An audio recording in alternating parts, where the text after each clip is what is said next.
उद्धव ठाकरे मुख्यमंत्री असताना अहिल्यानगर जिल्ह्यात शिवसेनेचे एकमेव नेते होते ते म्हणजे शंकरराव गडाख। 2019च्या विधानसभा निवडणुकीत क्रांतिकारी शेतकरी पक्षाच्या माध्यमातून त्यांनी निवडणूक लढवली आणि ते जिंकली। त्यानंतर त्यांनी ठाकरेंसोबत जाण्याचा निर्णय घेतला। उद्धव ठाकरेंनी हे विश्वास टाकून एका अपक्ष आमदाराला थेट कॅबिनेट मंत्री केलं। पुढे एकनाथ शिंदेंनी बंड केलं, शिवसेनेत फूट पडली, सत्तांतर झालं आणि शंकरराव गडाख यांनी उद्धव ठाकरेंसोबतच कायम राहण्याचा निर्णय घेतला। तेव्हा ठाकरेंचा किल्ला लढवणारा नगर जिल्ह्यातील एकमेव नेता म्हणून शंकरराव गडाख यांच्याकडे पाहिलं गेलं। पुढे लोकसभा निवडणुकीत शिर्डी मतदारसंघातून ठाकरेंचा खासदार निवडून आला, त्यामुळे शंकरराव गडाख सुद्धा पुन्हा आमदार होतील आणि सत्ता आली तर महत्त्वाचे मंत्रिपद देखील त्यांना मिळेल अशी चर्चा झाली।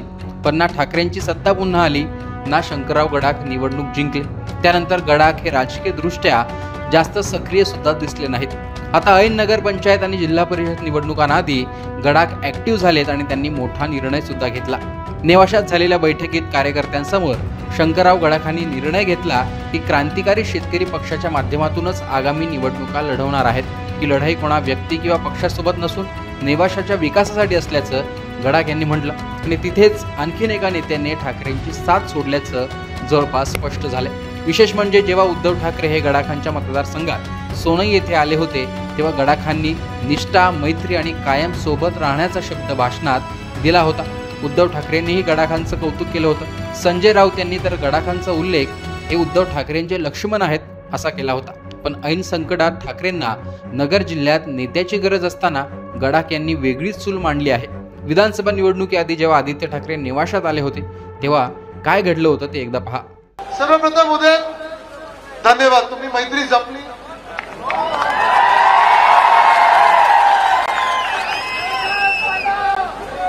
मला आठवतं की जेव्हा पहिल्यांदा गडाख साहेबांची माझी भेट झालेली, मला तर दिवाळीचे दिवस होते, नुकतीच निवडणूक होऊन गेलेली आणि तेव्हा गडाख साहेब घरी आलेले, मातोश्रीवर आलेले आणि उद्धव साहेबांना भेटले आणि त्यांनी सांगितलं मला तुमच्या सोबत राहायचंय, तुमच्या सोबत या महाराष्ट्रात काम करायचंय, आपलं सरकार बनेल किंवा नाही बनणार पण मी तुमच्या सोबत राहणार। तो शब्द त्यांनी पाळला।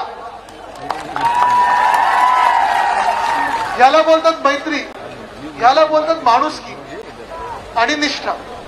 तर उद्धव ठाकरेंनी विश्वास टाकलेल्या नेत्यांपैकी एक नाव होतं शंकरराव गडाख, ते यातून दिसून येत आहे। नेवासा मतदारसंघात सध्या शिवसेनेचे विठ्ठलराव लंघे आमदार आहेत, जे मूळचे भाजपचेच आहेत। नेवासा तालुक्यात गडाख आणि गडाख विरोधक असं दोन स्तरावर राजकारण चालतं। गडाखांना सध्या महायुतीमध्ये येण्याची कोणतीही संधी दिसत नाही, कारण शिंदेच्या शिवसेनेचा तिथे आमदार आहे।